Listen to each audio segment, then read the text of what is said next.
Boa noite. No Globo Repórter de hoje, mais um programa do projeto Globo Natureza. África do Sul. Vamos conhecer a batalha de um país para preservar a vida selvagem. Leões, elefantes, girafas. Qual a espécie mais ameaçada da savana africana? Rinocerontes, até hoje, são vítimas dos caçadores. Um par de chifres vale mais de 2 milhões de dólares no mercado asiático. A comovente história dos elefantes que atravessaram fronteiras para escapar da morte e formar uma nova família. O repórter Francisco José nada com tubarões num dos mais belos pontos de mergulho do mundo. Vamos começar nossa aventura?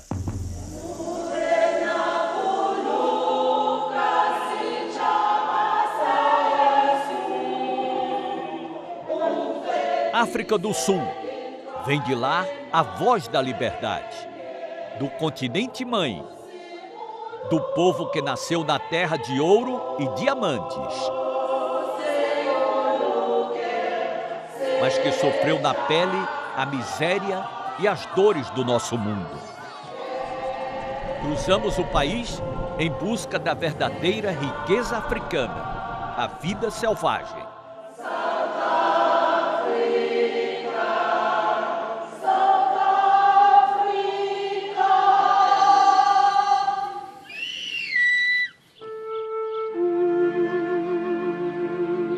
Estamos no território dos maiores animais da Terra.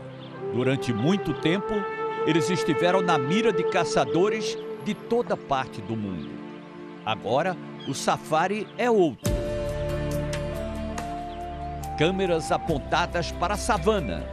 Nosso alvo, os Big Five, os 5 grandes. Leão, elefante, leopardo, rinoceronte e búfalo. Não que fossem os maiores entre tantos gigantes da selva, mas eram eles os mais difíceis de serem caçados.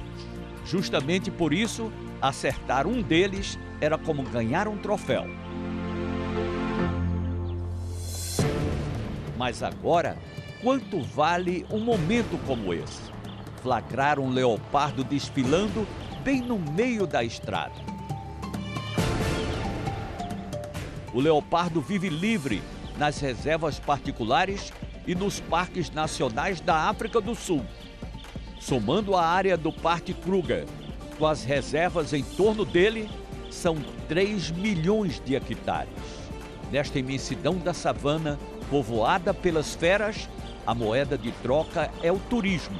A economia do país depende disso. Os guias que trabalham aqui conhecem o comportamento dos animais e são treinados para manter as pessoas em segurança.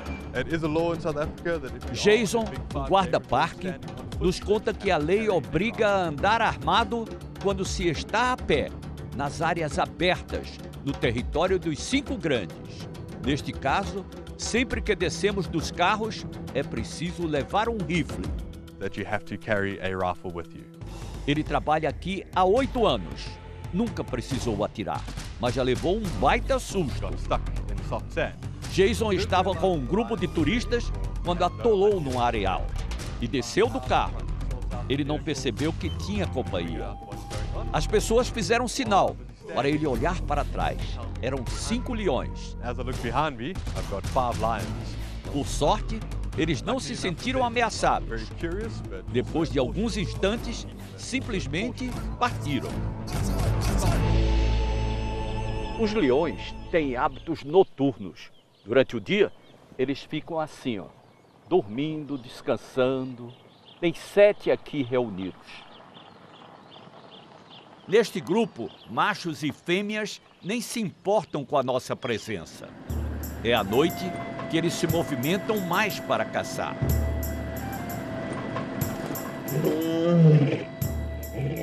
O urro do leão é emocionante. Ele vem na direção do nosso carro. O rugido selvagem é apenas uma forma de comunicação com outros leões que estão na área. Ele passa bem perto. Sem perder a majestade, caminha entre os carros e some na escuridão em busca do seu bando.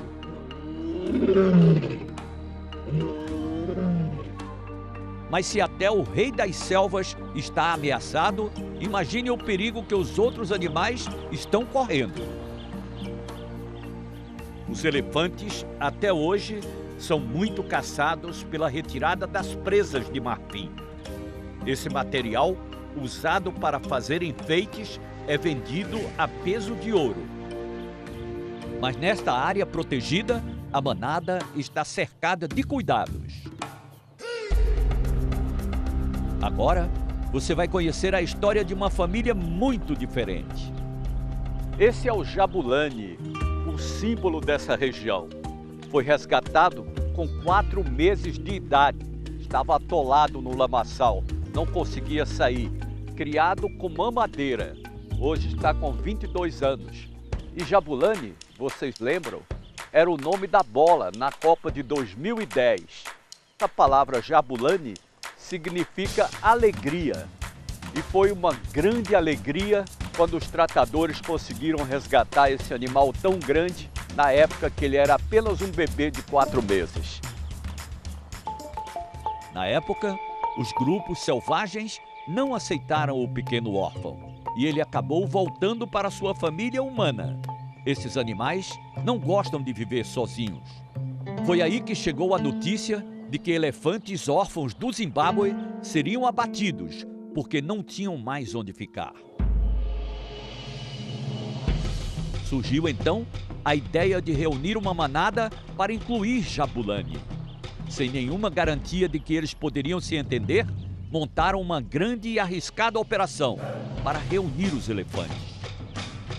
Eles não fizeram a longa jornada do Zimbábue até a África do Sul sozinhos.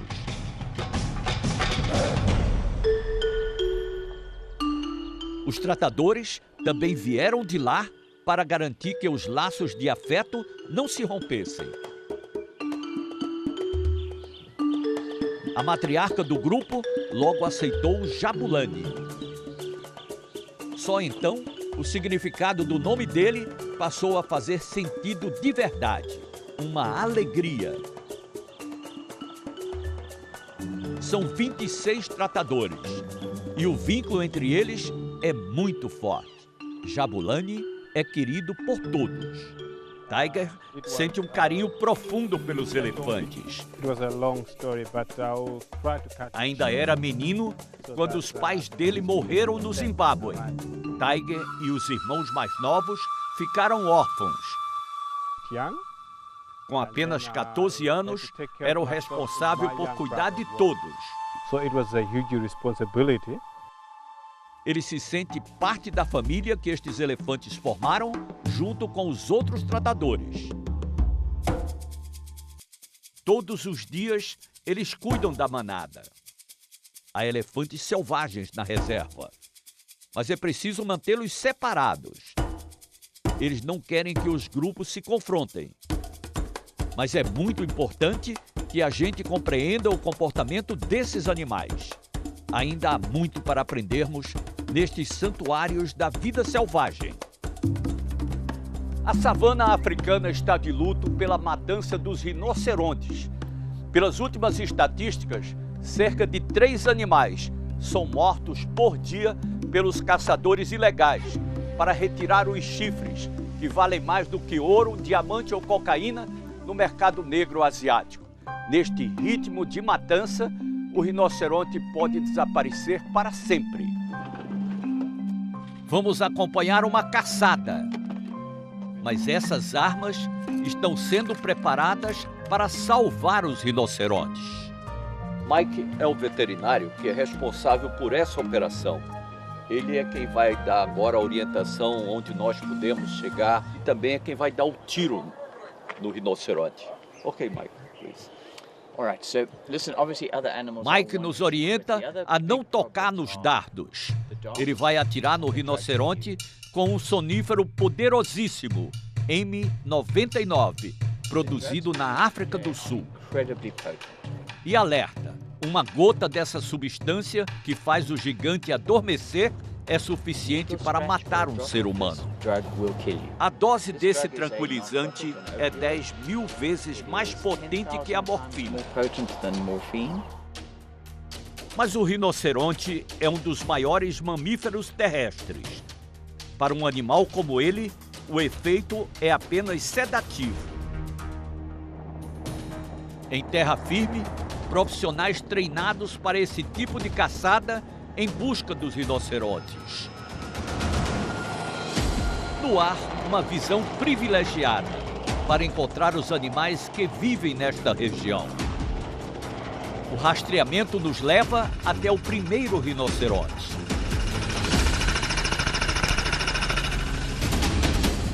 O tiro certeiro logo começa a fazer efeito no animal.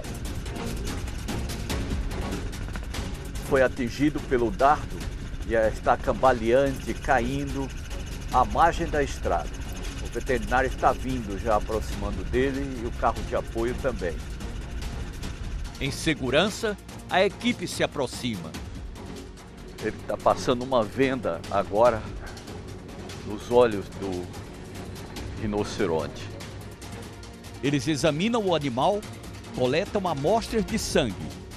Mas o objetivo principal dessa operação é o corte do chifre. Para isso, usam uma motosserra.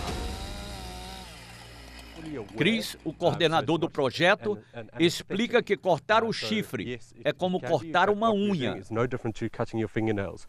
Não dói e volta a crescer.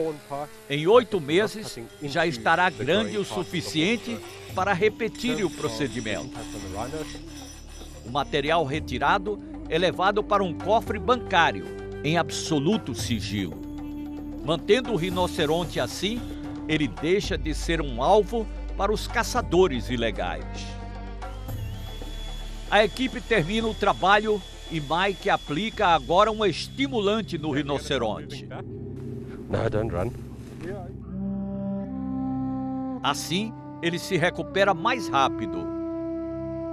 Depois disso, o veterinário tem poucos minutos para sair dali.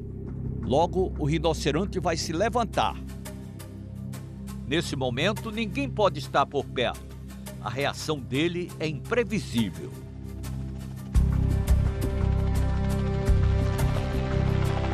O helicóptero levanta voo e parte em busca de outros rinocerontes. Como já fizeram esse trabalho aqui meses atrás, eles sabem quantos vivem nesta propriedade e repetem o processo durante toda a manhã. Desta vez são 2, atingidos pelos dardos.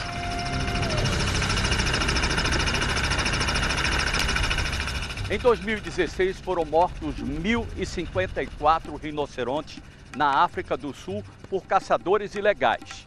Em 2017 foram abatidos 1.028 animais. Diminuiu, mas não dá nem para comemorar porque a diferença é de apenas 26 animais. E a matança continua. Há 3 dias foi morto um rinoceronte numa reserva perto daqui. Os rinocerontes usam o chifre para defesa e na disputa contra outros machos no ritual do acasalamento. O corte é mesmo uma medida extrema. Um método discutível, mas que foi autorizado para proteger a espécie. Ver um rinoceronte adulto com chifres deste tamanho é uma raridade. Este aqui está bem escondido, sob o olhar atento dos guardas de uma reserva particular. Nós conseguimos chegar ao lado de um macho dominante, um rinoceronte com mais de 2 toneladas de peso. Ele tem 2 chifres que podem ser avaliados em mais de 2 milhões de dólares. Os compradores são milionários asiáticos que exibem o raríssimo chifre do rinoceronte como símbolo do poder. O chifre é também transformado em pó e vendido como medicamento. Teria também poder afrodisíaco, mas a ciência não confirma nada disso. Absolutely nothing. Há poucos meses, A China voltou a autorizar o comércio de chifre de rinoceronte após 25 anos de proibição. Apesar das restrições para a venda, a grande preocupação é com o aumento do tráfico e da ação de caçadores. Um orfanato secreto no meio da savana. Como os sul-africanos cuidam dos bebês rinocerontes que perderam as mães para os caçadores. Daqui a pouco.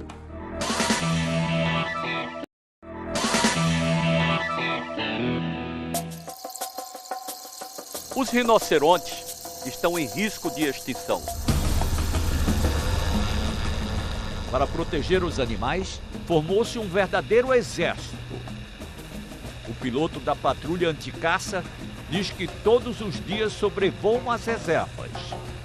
Quando avistam qualquer sinal de perigo para os animais, disparam um alerta. E as equipes de terra entram em ação. A patrulha canina está sempre pronta para agir. Nós estamos acompanhando o treinamento de uma patrulha que parte à procura de caçadores. Esses são os cobaias. Eles estão armados. Agora vem a patrulha com um cachorro que é treinado para encontrar armas de fogo. Ele vai seguindo o rastro, farejando. E assim já encontraram vários caçadores. Eric é o coordenador da patrulha e conta que os cães são muito rápidos. Em 1 ano e meio, só essa equipe já pegou 19 caçadores. Se o suspeito não para, o treinador dá a ordem e o cachorro avança. Muitas vezes, o sinal vem do céu. Os abutres logo aparecem quando os caçadores matam um animal. Para evitar que a presença das aves denuncie a sua localização, eles jogam veneno nas carcaças, matam os abutres. A cadeia alimentar fica comprometida. Essas aves têm um papel muito importante na natureza. Comem os restos dos animais mortos, limpando o ambiente. Por isso, esse Centro de Proteção de Animais Ameaçados montou um restaurante só para eles. O que os outros bichos que vivem aqui não comem, vem para este recinto. Todos estão correndo perigo por causa da caça ao rinoceronte. É uma batalha diária. A vigilância também é feita a pé, pelas Black Mambas, um grupo só de mulheres da região. Elas procuram vestígios dos criminosos e verificam se as cercas eletrificadas estão firmes. Felícia mostra que muitos animais acabam se enroscando em arames como este pelo caminho. Elas já desmontaram muitas armadilhas. Quando o corte dos chifres é feito acima de certo ponto, o animal nem sente, garante a Charlie, gerente das Black Mambas. Mas quando é arrancado completamente, é muito doloroso. Somos seres humanos, diz Felícia. Muitas vezes sentimos medo, mas precisamos lutar pelos animais. Nesta guerra contra a matança dos rinocerontes, há locais secretos para onde são levados os sobreviventes. Para chegarmos até aqui, fomos obrigados a desligar a localização dos nossos celulares. O ponto de encontro foi informado depois de checarem nossos documentos e informações. Os vigilantes foram nos buscar no meio da estrada. Não permitiram gravar imagens do trajeto. Nem podemos mostrar o rosto dos guardas para preservar a identidade deles. Muitos vieram de países em guerra e têm experiência militar. Bem no meio da savana africana, num local onde nós não podemos revelar, cercado por segurança, um orfanato para salvar os rinocerontes. São os pequenos que são encontrados na savana depois que as mães são mortas por caçadores. Chegam aqui bebês, alimentados por mamadeiras, vão crescendo, depois voltam a viver na natureza. Alguns filhotes chegaram muito machucados. É o caso de Sofia. Ela estava só ao lado do corpo da mãe. Tinha apenas 5 meses e já estava sendo atacada pelas hienas quando foi resgatada. Para cuidar dos ferimentos, o veterinário aplica a anestesia geral. Mas é preciso que muitos voluntários façam força para carregá-la até a maca. Eles removem os curativos, limpam as feridas. Albertus explica que parte do tratamento é feito com mel de abelhas para acelerar o processo de cicatrização. Está dando certo. Em um mês, já foi possível retirar as ataduras. Os guardas que encontraram Sofia ficaram admirados com a resistência dessa pequena grande heroína. Estas cercas guardam muitas histórias assim. I love him so much.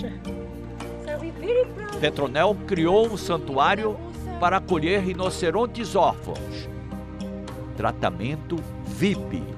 I will never get tired of Ela this, diz que nunca vai se cansar de cuidar desses bebês, só que preferia que eles estivessem com suas mães.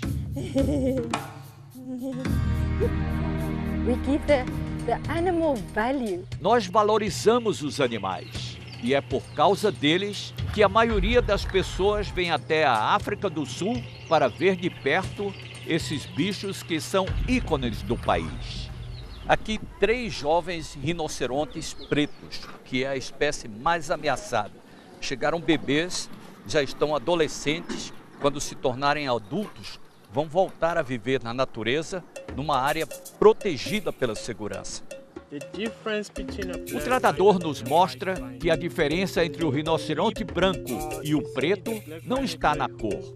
É preciso ver o formato da boca para diferenciar. No preto, ela é mais pontuda.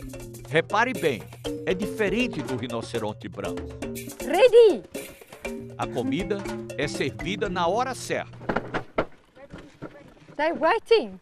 Normalmente, eu não gosto de interferir, alimentar animais, pegar nos animais, mas esse é um caso à parte. Essa fêmea que está aqui é um caso de sobrevivência, é uma heroína. Tem mais?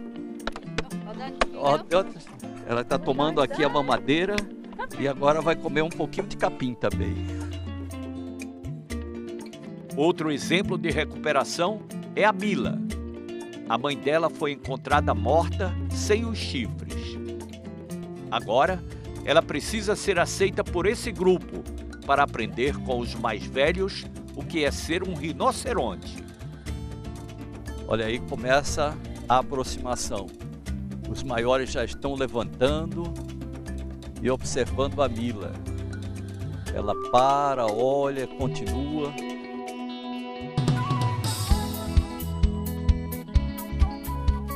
Primeiro contato carinhoso. As fêmeas são as que se aproximam mais. Agora ela sendo reconhecida pelo macho dominante desse grupo. E fica ali convivendo com os mais velhos, já até toma liberdade, fica passando o queixo no corpo daquela que está deitada. Não se enganem com essa cara de poucos amigos. Os rinocerontes sofrem se não estiverem em boa companhia. Quando estão sozinhos, ficam deprimidos e param de se alimentar. Foi neste centro de recuperação para animais ameaçados que conhecemos uma dupla surpreendente. Very good friends. Onde a jovem rinoceronte vai, a ovelha vai atrás. The sheep will follow everywhere. Como não tem outro rinoceronte por aqui, decidiram fazer uma tentativa e apresentaram as duas. Desde então, Esme e a ovelha Billy, de 6 anos, são inseparáveis. Como aqui tem outros animais do topo da cadeia alimentar, como o guepardo, o leopardo, os leões, o rinoceronte deve proteger a ovelha. Caso contrário, ela teria sido almoço dos leões. A ovelha pode até parecer mais frágil, mas é o rinoceronte que está correndo risco de extinção. E pensar que eles já ocuparam boa parte de todo esse território. Vivos, os rinocerontes valem muito mais. Frente a frente com os tubarões africanos. Nosso repórter se aventura num dos melhores pontos de mergulho do mundo. Voltamos já já.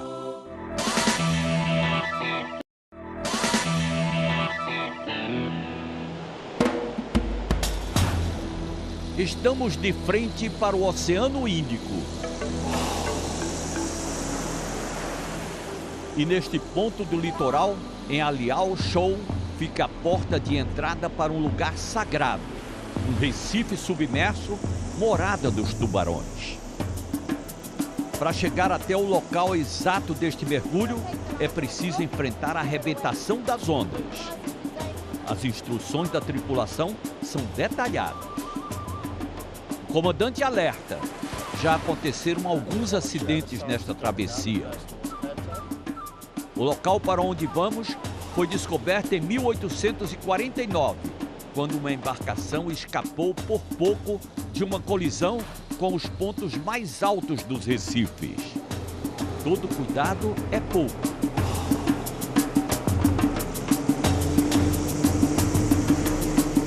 E lá vamos nós.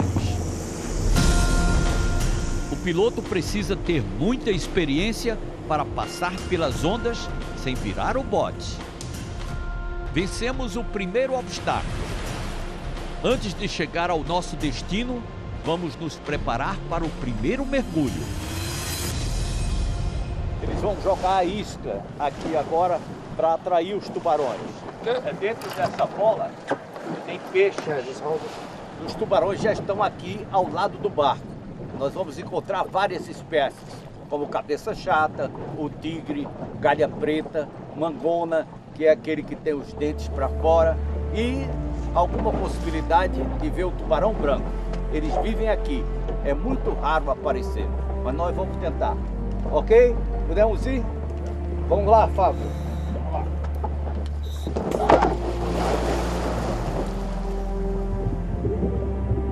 Estes tubarões são da espécie galha preta. Eles sentem o cheiro do peixe e logo se aproximam. O oceanógrafo francês Jacques Cousteau escolheu este lugar como um dos 10 melhores pontos do mundo para a observação da vida marinha. O recife é formado por um banco de areia fossilizado. Serve de abrigo para várias espécies.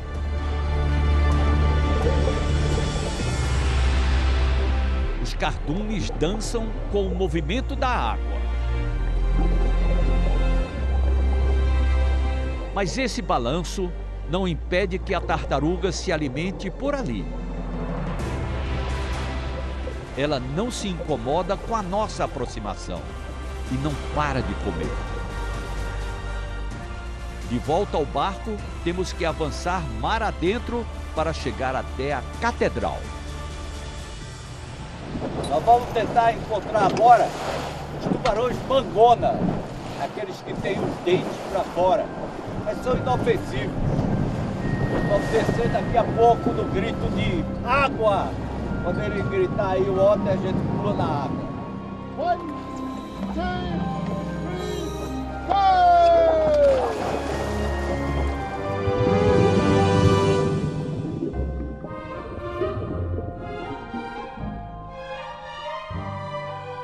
A aproximação é tranquila. A catedral está a 5 quilômetros da costa, incrustada neste recife, que serve de abrigo para os tubarões e também para outras espécies marinhas. E é muito bonita. Estamos no Santuário dos Tubarões. Este buraco no teto da catedral é como se fosse uma claraboia. A luz do dia passa por ali e chega até 30 metros de profundidade.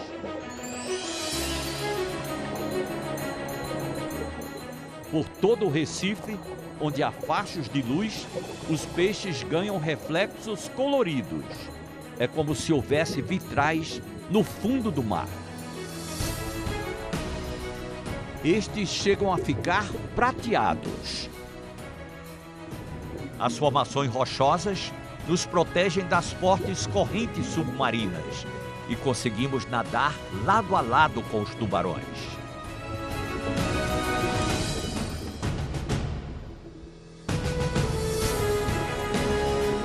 O mangona engole ar na superfície para ajudar no equilíbrio do corpo quando está flutuando. Isso permite que eles parem suavemente debaixo d'água sem ter que nadar.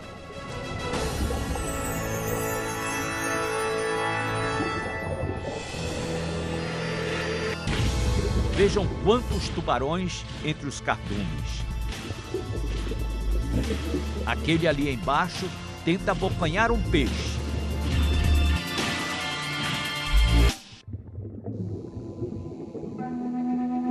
A oferta de comida garante essa aparente tranquilidade.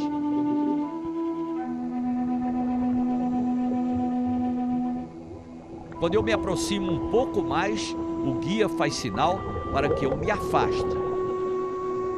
A catedral é deles. Pode ser comparada a um anfiteatro onde os mergulhadores conseguem observar a vida marinha à vontade. A temporada de acasalamento dos tubarões mangona está aberta. Entre agosto e novembro, eles se reúnem por aqui nos arredores da catedral. Neste ponto do oceano está a maior colônia de reprodução desta espécie. Nos aproximamos da entrada de outra caverna. E olha quem vem aí. O mangona parece estar sempre de boca aberta, com os dentes para fora. Uma fêmea de quase 3 metros vem me olhar bem de perto. Olho no olho. É o meu primeiro contato com essa espécie. Todas as vezes em que me encontrei com tubarões pelo mundo afora ou no litoral brasileiro, foram sempre encontros amigáveis. No centenário de Mandela, as cores e os ritmos dos bairros negros de Joanesburgo. Veja a seguir.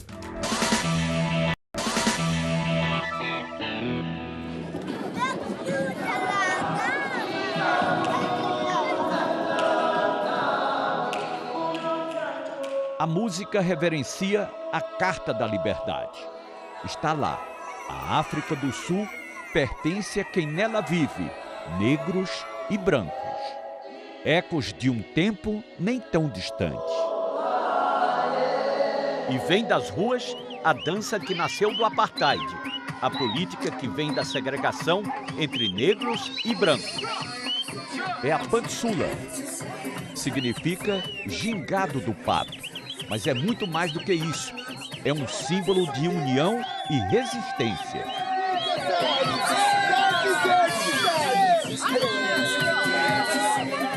O pesquisador conta que os negros não tinham permissão para escutar ou dançar as músicas dos brancos.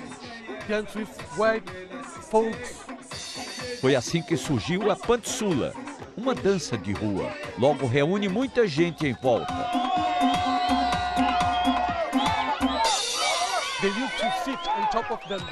O pesquisador nos conta que quando se reuniam para beber, as caixas de cerveja acabavam servindo para sentar ou dançar.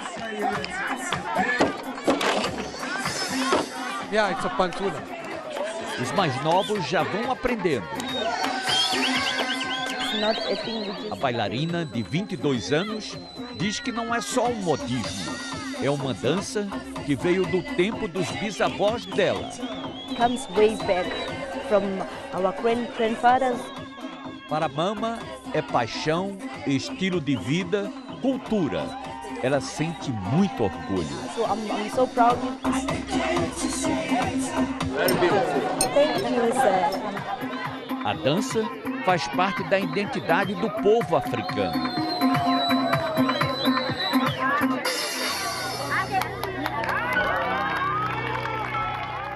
Há 100 anos, nasceu aquele que faria história, Nelson Mandela. Nem os 27 anos de prisão foram capazes de impedir a luta dele e do povo contra o apartheid.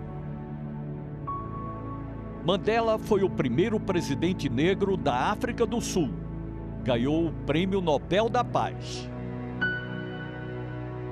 Do alto, nem parece que os arredores de Joanesburgo guardam na memória tanta violência, tanto sofrimento. Chegando mais perto, vemos que as casas da época do apartheid ainda estão ali. Muitas famílias dividem o banheiro construído do lado de fora. Desse cano sai a água para tomar banho. O fim da segregação não acabou com todos os problemas de quem vive aqui. Durante o apartheid, foram muitos os protestos e manifestações marcados pela violência. O episódio mais sangrento ficou conhecido como o Levante de Soweto, em junho de 1976. Essa foto praticamente mudou a história do apartheid. Quando ela foi divulgada, o mundo percebeu que estavam matando crianças na África do Sul.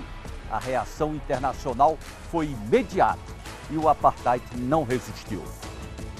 A pressão mundial foi tão forte que o governo racista acabou enfraquecendo, até o apartheid ser banido na década de 1990. No dia em que estivemos aqui, estavam celebrando o patrimônio cultural do país. Nas roupas dessas mulheres, as cores e os desenhos de suas tribos. Elas falam dialetos diferentes. São 11 línguas oficiais na África do Sul. Nesta igreja, a oração numa só voz.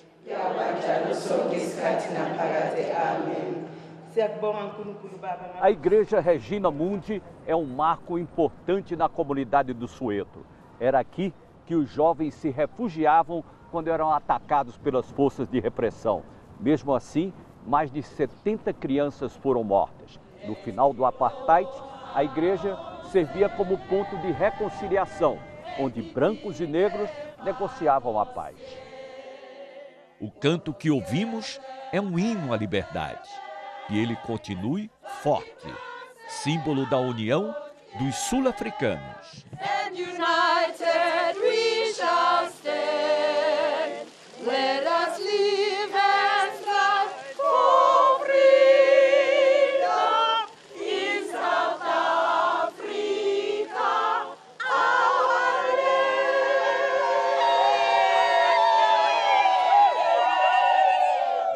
O programa desta noite é o último deste ano e também o 100º Globo Repórter do jornalista Francisco José. No dia 28, Glória Maria e eu esperamos você na retrospectiva 2018, o ano que mudou o rumo da história. Tchau e até o próximo programa.